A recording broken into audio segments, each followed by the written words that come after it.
In this video, I'm going to talk about how to get a consistent, never-ending supply of inventory for your online Pokemon card store, plus the exact places where I get my cards from every single week. Stay to the end and I'm going to show you my favorite methods that you can copy today. When I started 3 years ago, I actually was pretty successful selling singles and I sold through most of my inventory within just a couple of months, which sounds great until you realize that I have no more inventory left to sell to keep going. And while inventory, I didn't have a business, but since then, I've built a repeatable system where I could get a consistent supply of inventory so I could never run out. So let's begin. Why sell $1 to $5 Pokemon card singles? 1. Great profit margins.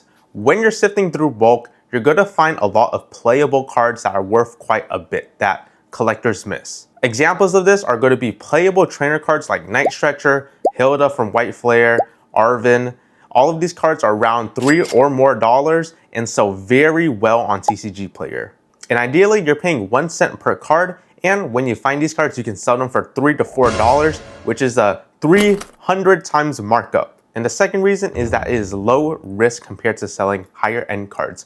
When you're shipping out these lower value cards, you don't really have to worry about them getting lost in the mail, stolen, damaged, because if they do, you're not really losing much. You're only paying 1 cent for the card anyways, and the only real cost that you're losing is the price of the stamp, which is 74 cents in the US, plus your shipping supplies, which is around 20 cents or under. So sure, it sucks, but you can just refund the customer, you'll lose like $1 and you can move on with your life. But if the same situation happened on a $500 card, you're gonna have to go through the headache with USPS, you're gonna have to worry about insurance, and overall it's not going to be a good experience and you're probably going to end up just losing the $500 card.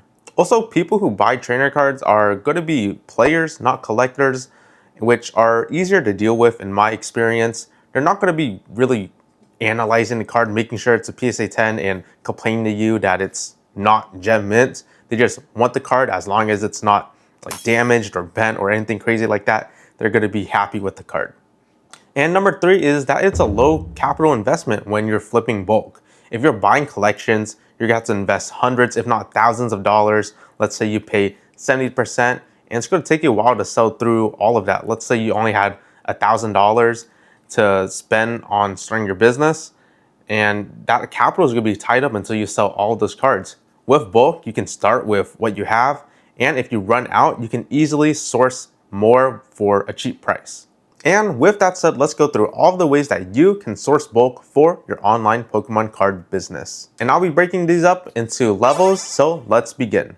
Level 1 is going to be sourcing from your own personal collection. I always recommend people start from their personal collection because 1, you already have it, and 2, you don't have to go worry about sourcing cards, and you're able to sell the cards that you already have to generate capital to either buy tools, supplies, or go out and buy more inventory in the future. If you're watching this video, you're probably a Pokemon collector, so you definitely have Pokemon cards that you have to sell. So you can go dust off your ETBs or boxes, wherever you keep your bulk, and start sifting through them. And if you don't play the TCG and don't know which cards to look out for, don't worry, I got you guys covered. I actually have a free bulk cheat sheet that you guys can have, that you can download.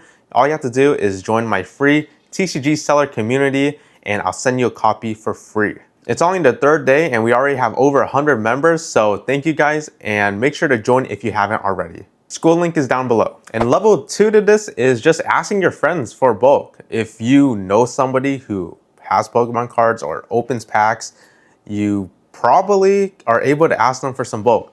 You'll be surprised at the amount of people who just throw away their bulk or just keep it in a bag to donate it later. So just reach out to your friends or the people that you know, just ask, hey, are you holding on to your bulk? Do you want to get rid of your bulk?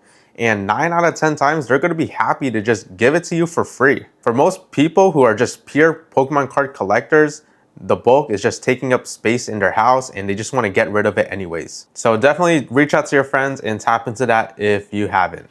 Level 3 is going to be talking to strangers on Facebook Marketplace, OfferUp, Craigslist, local marketplaces like that. Me personally, I found a lot of success on Facebook Marketplace. A lot of people there list their cards, list that they're just wanting to get rid of it or that they're trying to sell it.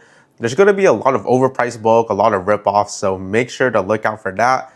Only buy it if you know that you're getting maybe 1 card per cent for at least the commons and uncommons, and maybe 3 to 4 cent range if you are looking for reverses and hollows. With Facebook Marketplace and other sites like OfferUp, it's all about finding opportunities. So me personally, I check every day just for a couple minutes. It's really easy. I just look at the most recent listings and see what they have. Now we're getting to my favorite ways to source cards for my store, and that's going to be level 4 local communities. I can pretty much guarantee that there's going to be a card collecting community where you live, or maybe a Pokemon card collecting community. You just got to search for it. A lot of these communities are going to be on Discord, X, Reddit, Facebook. If you just type in your area and Pokemon cards, or maybe your area card collectors, you know, change the end a bit, like Pokemon cards, Pokemon collectors, Pokemon players, whatever,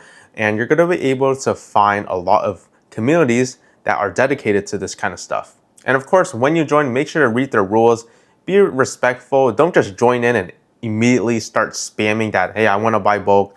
Make sure you're going through the proper channels, or properly structuring your posts, or else you might get kicked out or banned or whatever. But yeah, overall, just be respectful when joining these groups. This is personally where I get most of my cards from. The good thing about these groups is that everyone there is a card collector or a Pokemon card collector. So that means everyone pretty much has bulk that they open from packs and that they don't want. So it's a pretty easy sell for you to just come in and say, hey, I'm willing to buy your bulk. Will you sell it to me? All right, level 5 to this is going to be pretty similar to before, but that's just online communities. And what I mean by online communities is just like Discord groups, X groups, Reddit groups, things like that. Same thing as before, but it's not dedicated towards like a specific area, right?